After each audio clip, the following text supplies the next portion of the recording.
Rock stars, songwriters, the sidemen and women, music producers, and more join Dayna Steele each week to talk about the rock business. Slide into the booth and join the conversation.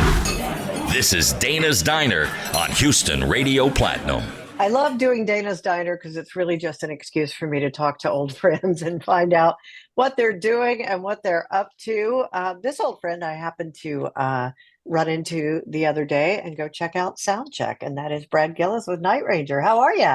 Hi, Dayna. I'm fine. It's nice to be home for a 9-day homestand, and a couple days into it. And last year, 2023, we were probably on the road about almost 200 days. So it's nice to be home.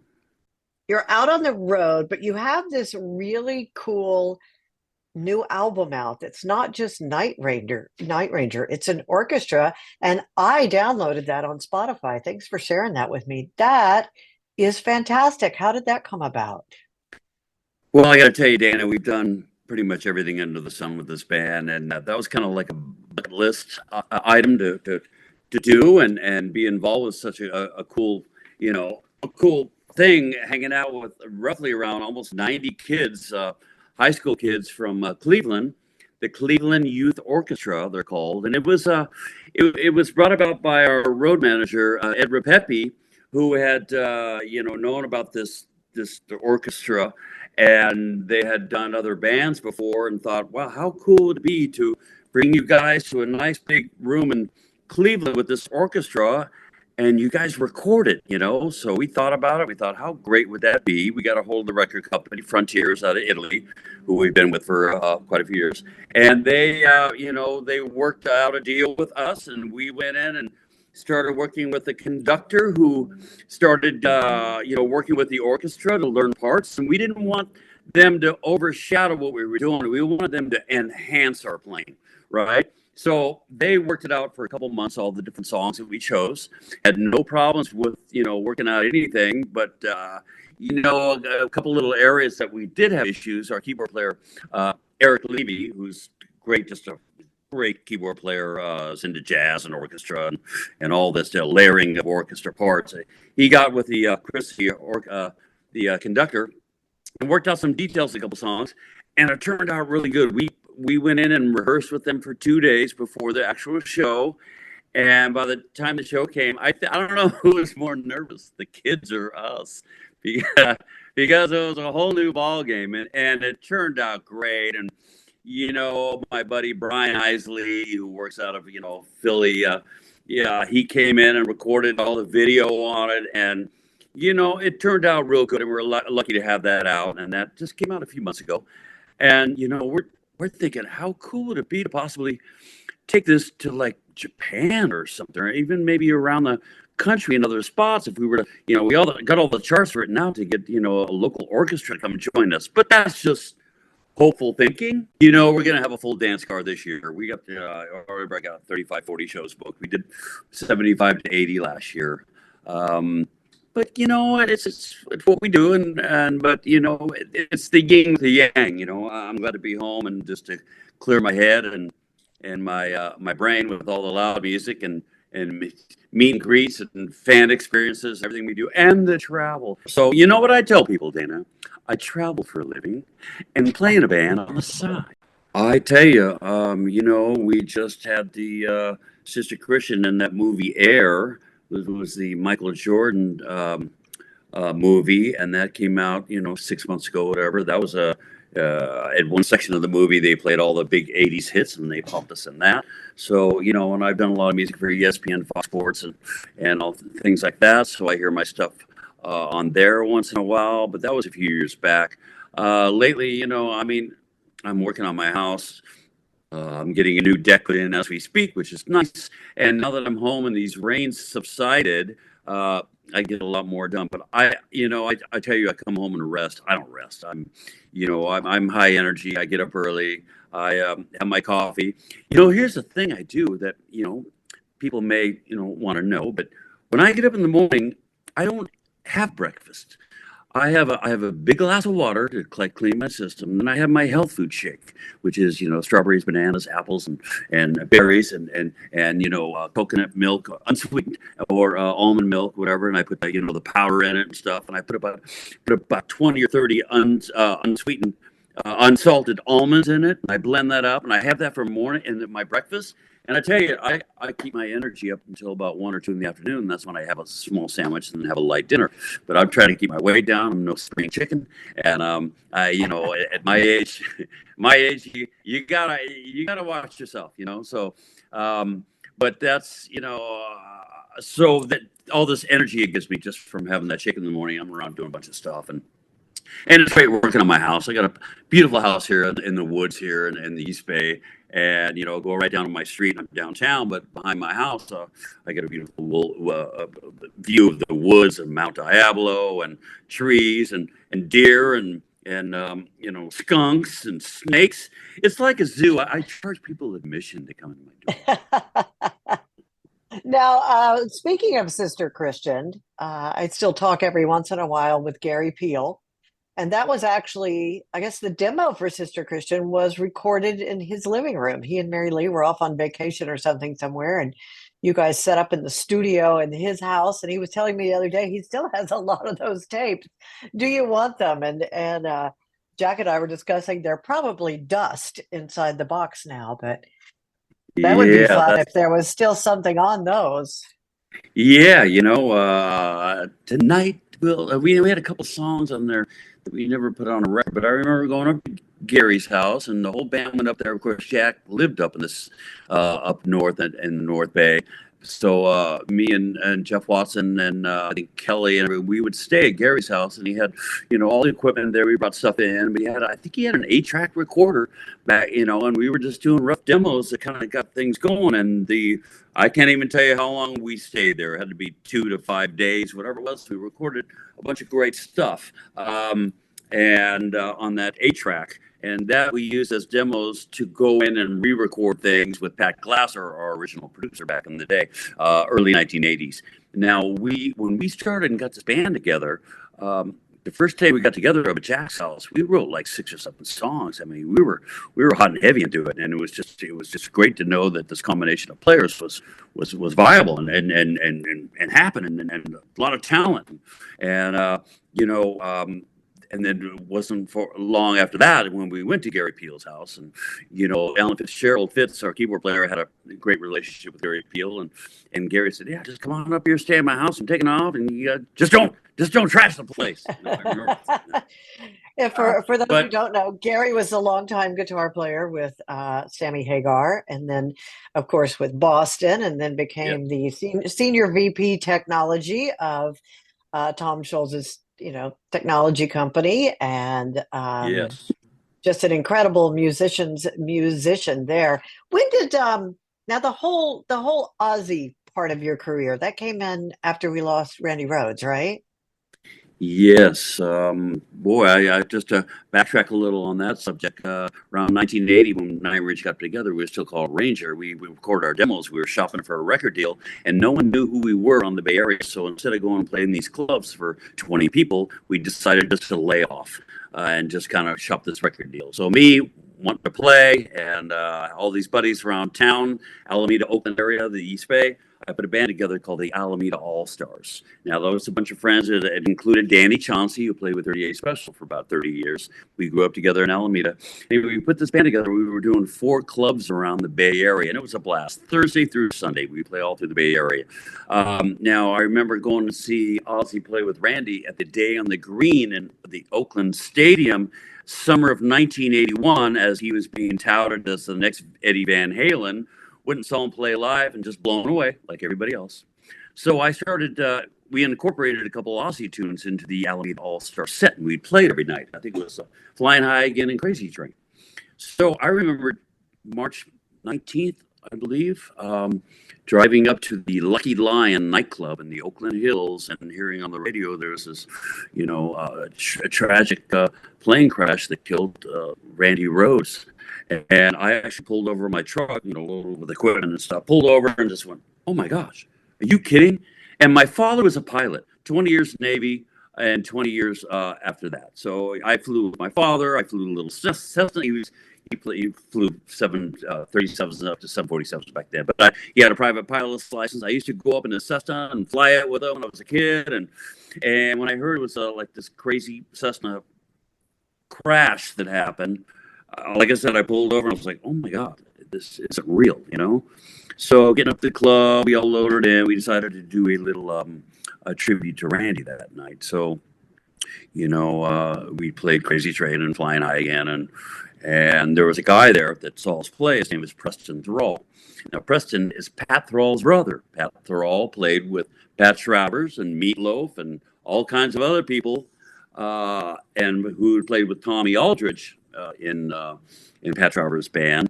So, long story short, Preston said, were you interested in doing this gig? And I said, yeah, that'll happen. I was thinking that they're still going to go on after this crash, but I found out that, yes, they were going to keep moving the tour on a few days later. So Preston then ended up telling Pat Thrall. Pat told Tommy Aldridge. Tommy Aldridge told Sharon. And sure enough, I'm up late playing that weekend. That next weekend, I was playing. And on Saturday night, I stayed up really, really late. Because back in the 80s, people stayed up really, really late. Till we heard the birds the next morning. Yeah, and I had this. I met this girl, and we hung out that night and stayed up really, really late, and went to bed about 5 a.m. And 8 o'clock, I get a phone call. This is crazy. I go, who's calling me on a Sunday morning? I pick up the phone. I go, hello. Hello, Bradley. This is Sharon Arden, Ozzy Osbourne's manager. We'd like to fly you to New York for an audition with Ozzy. And knowing that I had told Preston I wanted to do this audition and the word getting out, whatever, I thought someone was screwing with me. And I said, all right, who is this? Come on, I'm sound asleep. No, this is Sharon. Let me put Ozzy on the phone. I said, yeah, put Ozzy on the phone, right? In a very stern voice. Sure enough, this voice goes, hello, Bradley. And I'm thinking, oh my God, these people, whoever's screwing with me, they're doing a good job, right? I want you to learn these. I want you to get a pen and paper and learn these 18 songs. Now, there was Sharon had said they were in New York. They wanted to fly me out to New York. Basically, my father being a pilot, when we would fly to New York and you'd be on the phone back in the 80s, early 80s, there would be a slight delay on the phone call. I heard that delay talking to Ozzy. I freaked out. I freaked out. I looked at this girl in bed. She's looking at me like, I go, it's Ozzy. It's really Ozzy, right? And I go, get me a pen and paper, right? So she gets up and gets me a pen and paper. So Ozzy names all the 18 songs. I write it down. I go, Ozzy, this... I want to learn. I only know a few of these songs. Well, you'll learn them, won't you? I said, well, of course I will. So hung up the phone. They sent me a one-way ticket to New York. I went and got a couple albums of old Black Sabbath things. Whatever I didn't have, I went and got through friends and went to the store, whatever, bought whatever I needed. I sat around all day later on Sunday, Monday, and Tuesday they flew me to New York. I flew into New York, one-way ticket at $150 in my pocket, no credit card. I'm a kid, I didn't have any money back then. They pick me up at the little driver picks me up at the airport. It takes me to the Helmsley Palace. Ooh. And I pull in there around midnight, and they were playing Madison Square Gardens that night with the interim guitar player Bernie Tormé, who came in from England just to sit in and get shows done before a permanent or somebody long term for that tour would come in and take over. So I missed the show that night, and I went to check in, and I said, yeah, room for Brad Gillis. And the lady's front desk says, I'm sorry, we don't have a room for you. I said, Larry McNeely, the road manager at the time. Oh, no, the Ozzy Osbourne camp? No, we got nothing. Well, how much is the room? She said, well, it's $135. So I gave her $135, and I had $15 left in my pocket. And I went and sat in my room and went, okay, this is turning out very well so far. And sure enough, around midnight, 12:30, I get a phone call from Larry saying, "Hey, we're back from the gig at Madison. They played Madison Square Gardens that night. I would have loved it on that one." He said, "You want to come up meet Ozzy?" And I said, "Sure." So I didn't take the elevator, Dana. I ran up the stairs. My blood flowing, and I was just too excited, right? Sure enough, this top floor suite, two big, huge doors. All this music going on in the background. I'm banging on the door. And this guy opens the door and says, "Oh, you must be Brad." I said, "Yeah." He goes, "I'm Larry McKinney, road manager." I said, "He goes, everything going well?" And I go, "Yeah, I got to tell you, Larry, I checked in and I didn't have a room and I paid $135. I got $15 in my pocket." And he pulls out a wad of $100 bills and slaps $500 in my hand. "Will this work?" I said, "Yes, it's getting better." He goes, "Come over and meet Ozzy." So I go over to meet Ozzy and Sharon, and Larry goes, "Hey, Sharon, this is Brad, the guitar player." She goes, "Oh, Bradley, oh, nice to meet you. Come meet Ozzy." And Ozzy wasn't in the best spirits, I should say. He was a little out there. I can see he went through a lot with the loss of. It was like 2 weeks ago. He just lost Randy, and anyway, he was pretty drunk, whatever. And Sharon goes, "Ozzy, this is Bradley, the guitar player we flew in." And I look down at him immediately. He goes, "Go get your guitar." And I'm like, "Okay, I don't have an amplifier. Go get your guitar." I was like, "Okay." I down those stairs and ran back up those stairs with my guitar. And there was like 40, 50 people in the suite. They were all photographers, interviewers, just, people associated with the band, guests, whatever. And so we walked up these stairs, Ozzy and I, to go in the master suite to audition. And that E.F. Hutton commercial, when E.F. Hutton talks, everyone listens. Well, I'm walking up the stairs. All of a sudden, I look behind me, and there's 40 people looking and staring at me like, "Okay, this is the big audition, right?" So I go in the room. Ozzy closed the door. He goes, "What do you want to play?" I go, "I can do Flying High again." Okay, so he kneels on the floor at the end of the bed in front of me. I'm sitting on the end of the bed. And he's going down, down. "Oh no, oh no, here we go now. I got a great deal." He's looking up to me, singing to me, and I'm going, "Oh my God, is this for real?" So it came to the solo, and I did it. This big solo, and there's a big tapping thing. And I did all that, and I got done with the solo, and Ozzy jumps up, and I jump up, and he gives me a big hug, and he says, "Bradley, I love you. Pull me through." It was heavy, because he's been through a lot. He wanted to save this tour. I said, "Ozzy, I'll do whatever I can to help you out. I'm here for you." He swings open the door and he yells out, "I found a new fucking guitar player!" And everybody's like clapping and everything. And I go downstairs and everybody's on me. "Who are you? Where you been? Who you been with?" And I said, "Oh, I'm nobody. I played in Rubicon, and I'm just a guitar player from the Bay Area." So that, it was pretty exciting for me. And that's when I started getting really nervous about this gig because it was heavy. I thought there would be other people auditioning. In fact, I thought a lot of the people that were in that room were auditioning because they were guys in their 20s like me with long hair. And when I asked Larry about these guys, he goes, "Oh, no, they're, photographers, interviewers, friends, whatever. It's just you, man. It's just you." Okay. No pressure there, Dana. So they took me on the road. Sharon got me a boom box. They gave me a board cassette tape of Randy playing live a month or two before that, earlier that year in early '82. So I was able to sit in my room with the amp and the boom box, and all day long I would sit and practice and learn from the cassette tape. Now, the advantage I had, Dana, growing up is I learned by ear. My brother's friend came over when I was very young, 9 years old, said, "Brad, just listen to the radio. You don't need to read this music and learn Mary Had a Little Lamb. Listen to the radio, pick it up by ear, get your brother's record, start listening and figure out where the one chord is and try to play these leads. And I'll come over once in a while and I'll give you a couple lessons," right? Because he was a guitar player friend of my brother. So I started listening to the radio and I'd learn by ear. So for 3 or 4 days, I sat in my room during the day.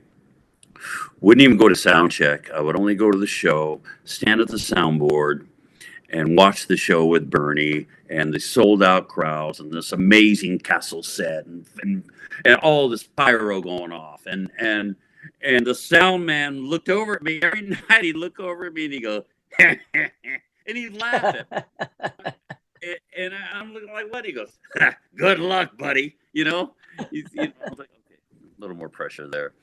And then on the about the fourth day, I learned what I could, and I wanted to take over and get in there and start doing it. So I went and did a sound check. Never played with a band before in my life. Did 7 songs out of the 18 because there was a time constraint before they opened the doors.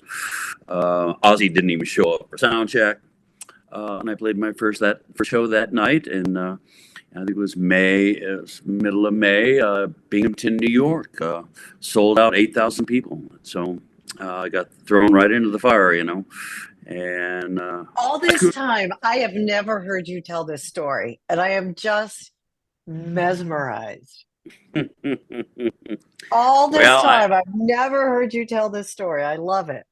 Yeah, you know, I've been telling it for a while, but I give you the clip notes because there's all kinds of things happening in between. I bet. Everything Well, led up to it. We run out of time here. You got to go build a deck. Love you dearly. It was so good to see you a few days ago and give you a hug in person. And hopefully our paths will cross again sometime here in the very near future. Hopefully we'll get out to Houston, if not back to the Palm Springs area. But thanks again for having me. Always a pleasure. And we will talk soon, my friend. You've been listening to Dayna's Diner, a weekly conversation with the men and women who created your favorite classic hits. Dayna's Diner is produced by Dayna Steele and Houston Radio Platinum.